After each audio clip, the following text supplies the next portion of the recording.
Salut à tous, c'est Max, on se retrouve à Atlanta entre les deux phases du Major, le New Legend Stage et le New Challenger Stage.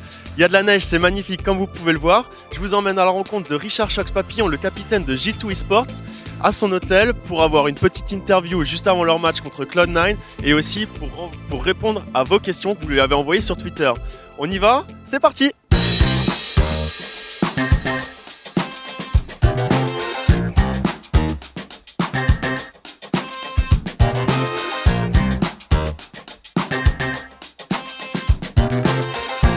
Salut à tous, c'est Max, on se retrouve en compagnie de Richard Shox Papillon, le capitaine de G2 Esports. Comment tu vas? Très bien, merci, et toi? Ça va super, merci. Félicitations pour votre qualification au Legend Stage. Alors, on a quelques questions à te poser aussi, quelques questions que vous avez pu envoyer à Richard via Twitter et via notre Discord. Alors, tout de suite, on va commencer par une question de La Fougère, gros pseudo. Comment est-ce que vous vous préparez un tel événement après un creux au niveau des compétitions? On reprend directement par un bootcamp. Parce qu'on trouve que c'est le mieux justement, comme il a dit, comme on a un creux parce que sur internet des fois ça peut être un peu bizarre. Donc l'idée c'est directement on reprend, on se retrouve et on joue beaucoup quoi. On a une moyenne de 6-7 maps par jour en équipe et on essaie de jouer en plus sur le côté de manière à ce que l'effet bootcamp d'être dans notre bulle et de jouer beaucoup ACS, on arrive à retrouver un bon niveau en une semaine maximum quoi.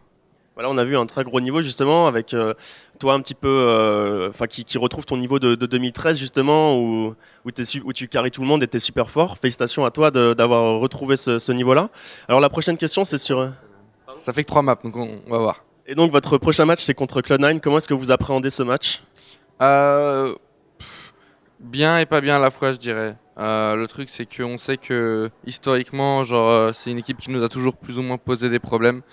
Après, l'avantage qu'on a contre eux, c'est qu'en gros, ils jouent plus ou moins les mêmes maps que nous. Donc, on va avoir une de nos maps fortes sûre à 100% qu'on va jouer. Donc, c'est le côté positif. Ça sera pas un match facile, mais au moins, on ne va pas avoir de blague côté veto. Et donc, vous avez fini votre Challenger Stage en 3-0. Félicitations à vous. On attendait d'ailleurs des équipes comme FaZe et au final, en 3-0, ils ont pas réussi. Ils sont qualifiés en 3-1. Alors, t'en as pensé quoi de ce Challenger Stage, pardon? Est-ce qu'il y a des équipes qui t'ont impressionné et d'autres qui t'ont déçu? Alors impressionné, je dirais que Vega on les avait joués beaucoup en prac. Ils avaient un style de jeu où je m'étais dit franchement s'ils assument de jouer de cette manière-là en LAN, ils vont surprendre du monde. Après j'ai trouvé qu'au fur et à mesure des jours et des matchs qu'ils ont fait, ils ont réussi à montrer autre chose aussi que juste traverser des smokes, faire les animaux ou quoi que ce soit quoi. Il y a quand même un plan de jeu derrière. Les mecs sont quand même très bons individuellement, ils assurent, ils ont pas peur. Donc franchement, je sais qu'ils allaient être bons, mais ils m'ont quand même surpris, pas à ce point-là. Déçu, je dirais Navi, parce que même s'il passe, franchement pour moi, le niveau de jeu qui monte, il est pas bon quoi. Il est pas bon et heureusement que Simple est trop fort. Donc déçu de Navi, bien surpris aussi par Space Soldier, dans le sens que par exemple en match contre Moose, ils gagnaient 15-10. Et tu sens qu'ils manquent d'expérience et que les calls sont bons pour conclure. Il y a des saves, ils étaient en CT sur Mirage, ils font des saves d'armes, ils font des paris parce qu'ils savent qu'ils ont plus qu'un round à mettre ou quoi que ce soit. Donc franchement les calls sont bons et le pire c'est que les terreaux viennent dedans, mais tu sens qu'individuellement c'est fébrile alors qu'ils ont été forts pendant 20 rounds. Mais parce que je pense la peur de gagner, la peur de conclure. Donc voilà, mais ils m'ont fait mentir parce que c'est vrai que du coup quand on est arrivé en overtime, je me suis dit, ils ont loupé un petit peu leur chance de gagner le match. Et au final, ils ont réussi malgré tout à se remettre dedans en overtime. Et c'est une équipe qui quand même a moins d'expérience qu'une équipe comme Moose Sports. Et d'aller décrocher la victoire sur ce genre de match, j'ai trouvé ça franchement bravo à eux quoi. Bravo à eux. Je pense que tout est pour tout. C'est les équipes que je retiendrai. Cloud9 a montré un très bon niveau. FaZe, ok, ils sont fait battre par Vega, mais tu sens quand même que ils sont pas plus inquiétés que ça. Hein. Ils s'en foutent un peu, je pense. Donc voilà. On a hâte de voir la prochaine étape maintenant. Ça marche. Est-ce que c'est mieux du coup d'arriver au Legend Stage en ayant déjà fait 3 games comme vous? Ou bien tu penses que d'arriver en équipe légende, c'est l'idéal? Je me suis posé un petit peu la question justement avec toutes les équipes là, qui sont en train d'arriver à l'hôtel. Je pense qu'on a un petit avantage dans le sens où on est habitué à être là, on est sur place, on commence à être habitué aux tables, aux PC, aux écrans. Enfin, c'est le genre de petits détails qui fait qu'on est bien. Après, eux, leur avantage, c'est que nous, par exemple, on a fait un bootcamp en plus avant, donc ça fait déjà plus de 2 semaines qu'on est ensemble. Donc ça commence à faire long, mine de rien. Donc eux n'ont pas, n'ont quand même eu, même s'ils ont fait un bootcamp, ils ont une semaine de plus à la maison, donc de manière de se ressourcer. Et surtout la plus grosse plus-value qu'ils ont, je dirais, c'est que voilà, nous on a joué nos matchs, enfin, t'es obligé de tout donner, quoi. Tu dois passer, quoi. Eux ils sont tranquilles à la maison, ils savent que quand, enfin, ce que tu vas réussir à avoir en tant qu'analyse en regardant des gens jouer comme ça au premier stage. Enfin, c'est de l'or parce que les mecs ils vont pas changer une semaine après, quoi. Donc voilà pour les côtés positifs et négatifs, je dirais. Très bien. On enchaîne avec une question de Indeed. Est-ce que vous préférez practice contre des équipes de niveau major, au risque qu'elles puissent lire votre jeu si vous les rencontrez dans la compétition, ou bien cacher vos strats avec des practices contre des équipes un peu plus faibles, mais du coup vous habituez à un niveau plus faible? Alors la manière dont on s'est entraîné en tout cas pour ce Major-ci, c'est qu'on a essayé de prendre au maximum des équipes en fait qui n'étaient pas à la première étape. Donc on a joué là par exemple la semaine dernière on a joué SK ici, mais sinon quand on était en Europe on a joué du Big, on a joué du je sais plus, mais en gros des équipes légendes.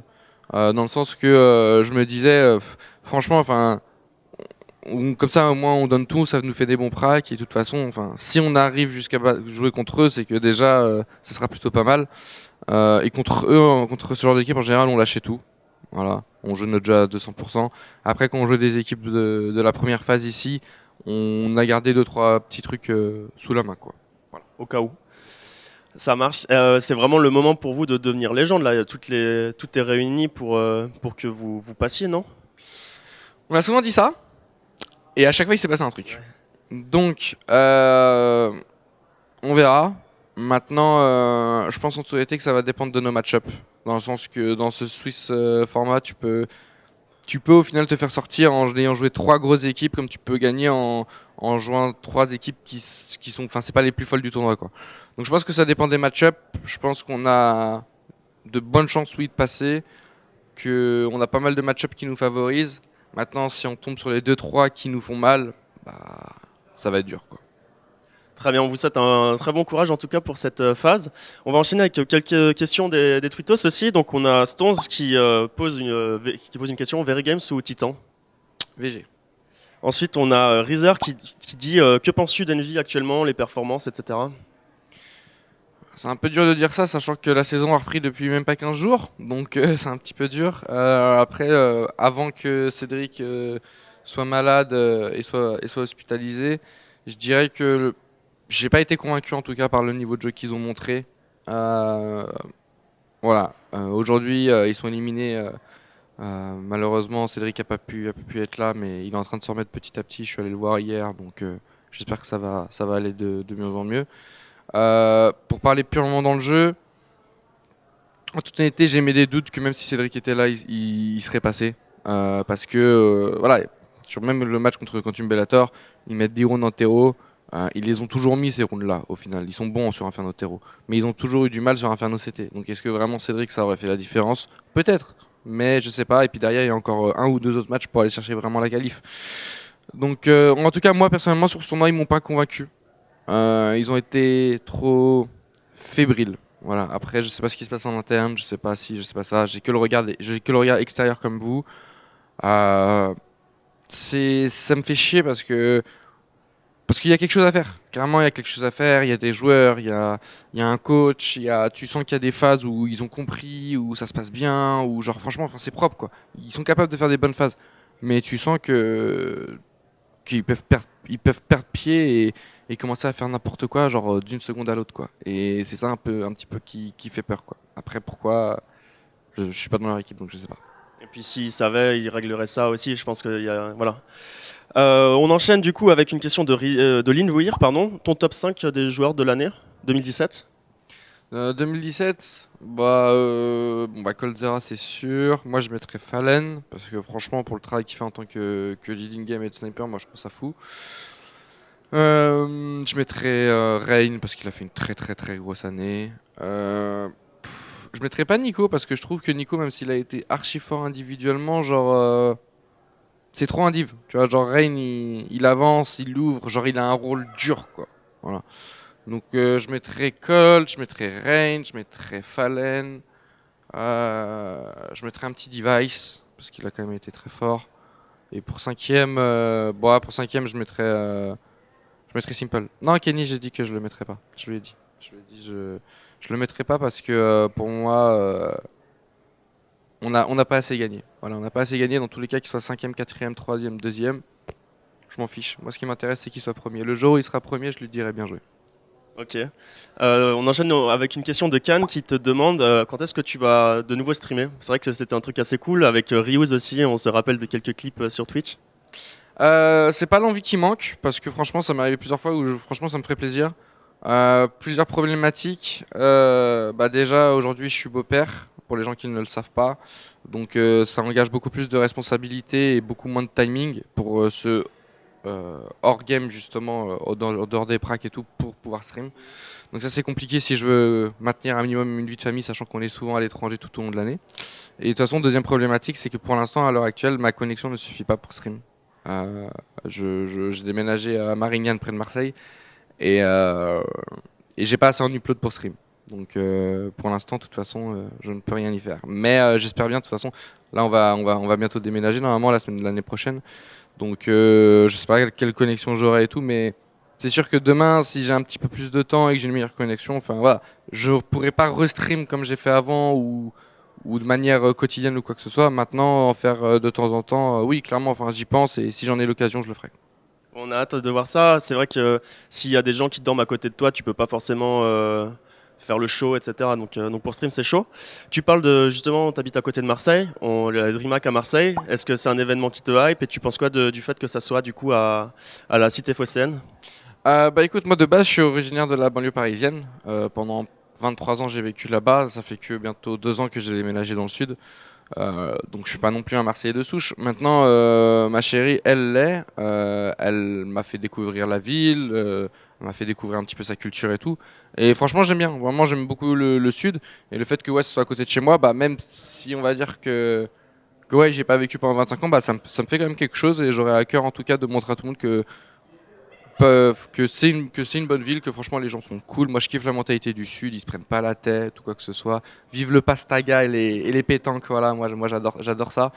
Et ouais, j'espère que les gens répondront présent parce qu'il y a vraiment quelque chose de bien à faire et c'est clair que en tout cas personnellement ça me tient à cœur de faire quelque chose là-bas, quoi.